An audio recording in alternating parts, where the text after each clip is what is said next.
নমস্কার প্রিয় কৃষক ভাইয়েরা, আপনারা দেখছেন আপনাদের প্রিয় কৃষি বিষয়ক YouTube channel agriculture helper Bengali. প্রিয় কৃষক ভাইয়েরা, এই যে আমার পিছনে দেখছেন শসার জমি আমার, এটা মালচিং পদ্ধতিতে করা, অর্থাৎ এখানে মালচিং পেপার বেছানো আছে নিচে। সেইভাবে শসাটা করেছি। অল্প একটু জমি, আপনার কাঠা 2-3 হবে। এটা কিছুটা আমার পরীক্ষামূলকভাবেই করেছি শসাটা, কারণ এর মধ্যে বিশেষ কিছু পরীক্ষা আমি চালাচ্ছি। তো যাই হোক, আজকের ভিডিওটা যে বিষয়টি নিয়ে সেটা হচ্ছে এই যে মালচিং পেপারে শসা করে বা আপনি মাটিতে শসা করার মধ্যে দুটোর মধ্যে পার্থক্যটা কোথায়, কতটা ডিফারেন্স দেখতে পাওয়া যায় গাছের, সেটা আমি আপনাদেরকে সরাসরি দেখাবো। এবং তার পাশে আপনাদেরকে যেটা দেখাবো সেটা হচ্ছে এই যে শসা চাষ করতে গিয়ে আমরা বিভিন্ন রোগ কিন্তু দেখতে পাই আমাদের শসার জমিতে। তো সেই সকল রোগগুলো কি কি হয়ে থাকে, সাধারণত কি কি ধরনের রোগ আমরা দেখতে পাই এবং তার সমাধানগুলো কি কি আছে, সেটাই আমি আপনাদেরকে দেখাবো। কারণ দেখুন, আমার পিছনে যেহেতু সূর্যের আলো পড়ছে, গাছ দেখে মনে হচ্ছে একটু হলুদ হলুদ, কিন্তু এরকম না, অ্যাকচুয়ালি এটা পুরো একদম সবুজ। আমি আপনাদের সরাসরি দেখাবো, তখন বুঝতে পারবেন। তার মধ্যেও কিছু কিছু জায়গায় কিছু কিছু দুই একটা কিন্তু রোগ দেখতে পাওয়া যাচ্ছে, এবং সেটা কিসের কারণে হয়েছে, সেটা কি অ্যাকচুয়ালি ছত্রাকজনিত সমস্যা নাকি খাদ্যের অভাব, কোনটা আমরা কিভাবে বুঝবো, সেই বিষয়টাই আজ আমরা এই ভিডিওতে ক্লিয়ার করব। তাহলে চলুন আমি আপনাদেরকে সরাসরি আমার জমির রোগগুলো নিয়ে আলোচনা করি। আমার মালচিং পেপার এবং মালচিং পেপার ছাড়া গাছের কন্ডিশন দেখে আমরা বুঝে নেওয়ার চেষ্টা করি যে কোনটা ভালো, আমাদের মালচিং পেপারে চাষ করা ভালো নাকি আমরা মাটিতে চাষ করলে সেটা আমাদের বেশি লাভজনক, বিশেষ করে এই শসা চাষের ক্ষেত্রে। সেটা আমি আপনাদেরকে সরাসরি দেখাই। দেখুন প্রিয় কৃষক ভাইয়েরা, এই যে দেখতেই পাচ্ছেন, দেখুন গাছগুলোর কি গ্রোথ আর কতটা সবুজ গাছ। কিন্তু গাছের দেখে কিন্তু আপনার মনেই হবে না যে গাছে কোনো রকম রোগ বা কোনো রকম সমস্যা কিন্তু এই জমিতে বা আমার এই প্লটের মধ্যে আপনি দেখতে পাচ্ছেন, তাই তো? তারপরেও কিছু কিছু পাতায় কিছু কিছু ধরনের সমস্যা আমরা দেখতে পাই, সেই বিষয়টা নিয়ে আজ আমরা এই ভিডিওতে আলোচনা করব। তার আগে আমি আপনাদেরকে দেখাই, এই যেগুলো দেখছেন নালা করা, এটা পুরোটাই মালচিং পেপারে করা হয়েছে। এই দেখুন মালচিং পেপার, আর এই যে ভিতরে এগুলো মালচিং পেপার আছে। এবং গাছের গ্রোথগুলো দেখেও কিন্তু বুঝতে পাচ্ছেন, কেবল সবেমাত্র ফুল আসতে শুরু করেছে, এই 2-4 দিন হলো ফুল আসতে শুরু করেছে। আর গাছের গ্রোথগুলো দেখুন, এই সাইডে দেখুন মাটিতে করা, এই সাইডে দেখুন এখানে কিছুটা জায়গা ফাঁকা পড়েছিল, তো মাটিতে বসিয়েছিলাম চারা, একই চারা, গাছের গ্রোথ দেখুন কোনো রকম কিন্তু গ্রোথ আমার মনে হয় অনেক কম, অনেক। দেখুন গাছগুলোর চেহারাটা দেখুন, গাছের গ্রোথটা কত কম, একই চারা একই সময় বসানো, কিন্তু গাছের গ্রোথ কিন্তু অনেক কম। তাহলে বুঝতেই পারছেন যে মালচিং পেপারে যদি আমরা শসা করি, তাহলে সেক্ষেত্রে কিন্তু আমাদের গাছের গ্রোথ, বা আমরা যদি সঠিকভাবে ব্যবস্থাপনা ঠিকঠাক মতো নিতে পারি, তাহলে কিন্তু আমাদের গাছের গ্রোথ অনেক ভালো থাকবে।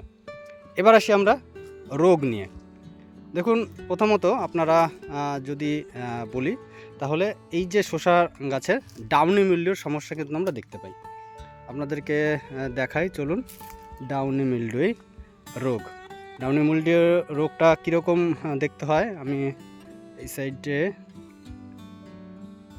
একটুখানি দেখাই, তাহলে বুঝতে পারবেন। আমরা আগিয়ে যাই, এই জায়গাটা দেখুন, এই জায়গাটা দেখুন, এইখানে ডাউনি মিল্ডিউর সমস্যা কিন্তু হয়েছিল, এখন আপাতত কন্ট্রোল হয়ে গেছে। দেখুন পাতার উপরে ঠিক এইরকম দেখতে পাচ্ছেন, এইরকম হলুদ হয়ে পাতাটা এরকম আসবে, মাঝে ছিট মতো দেখতে হয়, এরকম কিন্তু সমস্যা ডাউনি মিল্ডিউর হয়ে থাকে। ধরুন এই যে এই পাতাটায় আজকে আবার স্প্রে করলাম, এই পাতাটা দেখুন হালকা হালকা, এই দেখুন এইগুলো হচ্ছে ডাউনি মিল্ডিউর, বুঝতেই পারছেন, এই যে হলুদ হলুদ ভাব, এটা হচ্ছে ডাউনি মিল্ডিউর সিমটম। এটা যখন দেখতে পাবেন, এটা দেখলে বুঝতে পারবেন যে আপনার জমিতে ডাউনি মিল্ডিউর সমস্যা আছে। আর এই সমস্যাটা কেন হচ্ছে, কারণ এই যে আমরা দেখছি রাত্রে ঠান্ডা এবং আজ তো ভোরে আপনারা যদি লক্ষ্য করেন প্রচুর কুয়াশাও পড়েছিল, তো আর দিনের বেলা প্রচণ্ড গরম, তো এই কারণে ডাউনি মিল্ডিউর সমস্যাটা কিন্তু বেড়েই চলেছে। এরপরে আসি আরেকটা রোগ নিয়ে, সেটা সাধারণত এই ওয়েদারের কারণেই দেখতে পাওয়া যাচ্ছে। আপনাদেরকে দেখাই, দেখুন এটা একটা পাতা হচ্ছে, আমি আপনাদেরকে একটু ভালো করে দেখাই, তাহলে বুঝতে পারবেন। দেখুন এইখানে দু ধরনের সিমটম আছে। এগুলো আপনার ম্যাঙ্কোজেব স্প্রে করা আছে, তাই সেই কারণে পাতাটা এরকম মনে হচ্ছে। এই যে এইটা একটু লক্ষ্য করুন আপনারা, এই পাতা দুটো দেখুন, এটাকে বলা হয় গাবি ধসা, এক ধরনের রোগ। এরকম পাতার কিনারা থেকে আস্তে আস্তে পচতে শুরু করে। এটা যদি সকালবেলা দেখেন দেখতে পাবেন যে আপনার এই সাইডগুলো একটু স্যাঁতস্যাঁতে জল জল ভাব এইরকম মনে হবে, এবং আস্তে আস্তে ভিতরের দিকে পচতে এটা ভিতরের দিকে যাবে। আরও দুই একটা গাছ আমি দেখতে পেয়েছি, এই দেখুন এই একটা গাছ, এই দেখুন এগুলো কিন্তু এটা কালকে স্প্রে করা ছিল একটা, তো মোটামুটি শুকিয়ে গেছে পাতাগুলো। তো এইটা বললে গাবি ধসা রোগ। তো এর জন্য মোটামুটি যে আপনার ছত্রাকনাশকগুলো ব্যবহার করতে হবে সেটা হচ্ছে আপনার ক্লোরথোলোনিল এবং অ্যাজোস্ট্রোবিন, এই যে কম্বিনেশন, এটা যদি স্প্রে করেন তাহলে কিন্তু এটা ভালো কাজ করবে। এছাড়া আপনারা তাকতও দিতে পারেন, আপনারা প্লেন হেক্সাকোনাজল সেটাও দিয়ে ভালোভাবে ভিজিয়ে দিতে পারেন, তাহলে কিন্তু ভালো কাজ করবে। এবং এই যে ওষুধগুলো বললাম এটা কিন্তু ডাউনি মিল্ডিউর ক্ষেত্রেও ভালো রেজাল্ট দিয়ে থাকে। এবার আসি আর কিছু সমস্যা, সেটা হচ্ছে ধরুন এই একটা গাছে আমি দেখতে পেয়েছি, এটা সাধারণত ভাইরাস, মোজাইক ভাইরাস। এই গাছটাকে আমরা তুলে ফেলবো, এখান থেকে যদি আমরা কেটে দিই, তুলে ফেলাটাই ভালো। এই গাছটাকে আমরা তুলেই ফেলি,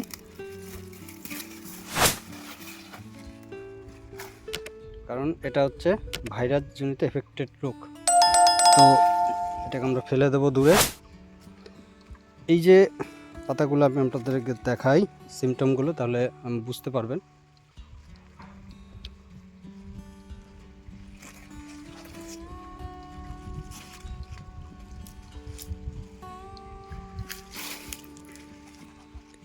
দেখুন পাতাগুলো কীরকম হলুদাভ ভাব, এবং দেখে বুঝতেই পারছেন গাছের গ্রোথ একদম বন্ধ হয়ে গেছে। এটা সাধারণত শোষক পোকা, বিশেষ করে সাদা মাছি, থিপস এর আক্রমণের ফলে এই রোগগুলো হয়ে থাকে। তো এটা সাধারণত আমার যতটা সম্ভব আমি মনে করছি এটা গাছের ছোটোবেলায় এই ভাইরাসটা লেগেছিল, তো সেই কারণেই এই সমস্যাটা দেখা দিয়েছে।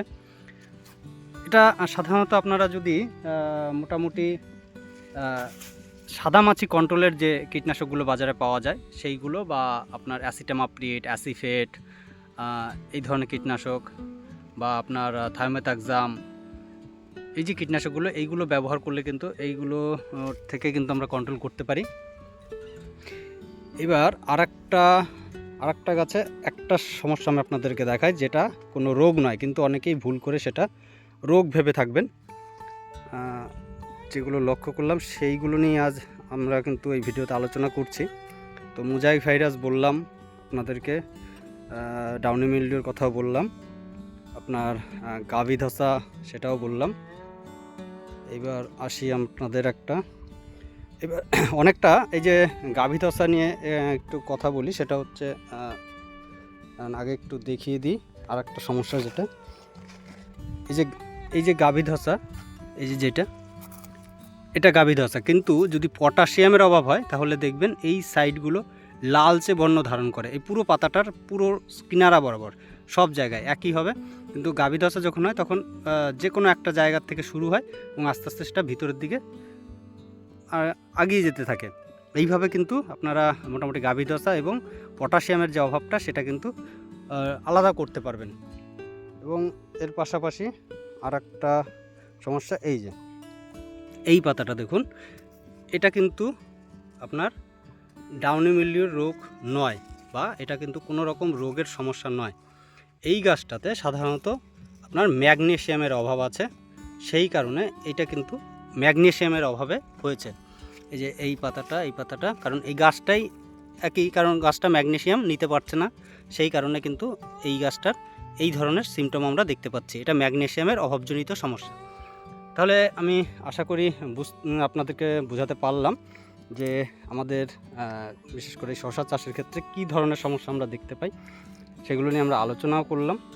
তো আশা করি এই ম্যাগনেসিয়ামের যদি অভাব হয়ে থাকে তাহলে সেক্ষেত্রে আমরা যেটা করতে পারি আমরা ম্যাগনেসিয়াম সালফেট, যেটা আপনার সালফার এবং ম্যাগনেসিয়াম দুটোই পূর্ণ করবে দুটোর ঘাটতি, এবং পটাশের যদি অভাব হয়ে থাকে তাহলে সেক্ষেত্রে আপনার পটাশিয়াম সালফেট অর্থাৎ আপনার 0050 সেটা আমরা ব্যবহার করতে পারি। তো এগুলো কিন্তু আমরা ব্যবহার করলে এই যে সমস্যাগুলোর হাত থেকে কিন্তু আমাদের গাছকে রক্ষা করতে পারবো, বা আপাতত সেইভাবেই আমি ট্রিটমেন্ট করছি এবং তাতে আশা রাখছি যে গাছগুলো অনেকটাই ভালো আছে। আপনারাও দেখে বুঝতে পারছেন গাছের চেহারা, গাছের গ্রোথ সবটাই মোটামুটি কন্ট্রোল। এবার দেখুন, আপনি যখন চাষবাস করবেন আপনার গাছ, সুস্থ গাছ যতই আপনি একটা জমির মধ্যে রাখেন, দুটো একটা গাছে একটু সমস্যা আপনার কিন্তু বর্তমানে আসবেই, কারণ সেটা নানান কারণ হতে পারে। তো সেইগুলোকে আপনাকে কন্ট্রোল করা জানতে হবে, কন্ট্রোল করা শিখতে হবে। তো যাই হোক প্রিয় কৃষক ভাইয়েরা, আশা করি এই ছোট্ট ভিডিও থেকে আপনাদের কিছুটা হলেও উপকার আসবে। আর যদি ভিডিওটি ভালো লেগে থাকে তাহলে ভিডিওকে একটি লাইক করবেন, ভিডিও শেয়ার করবেন, আর কেউ জানা থাকলে অবশ্যই কমেন্ট করে জানাবেন। তাহলে আজ এই পর্যন্ত, দেখা হবে পরবর্তী ভিডিওতে। নমস্কার।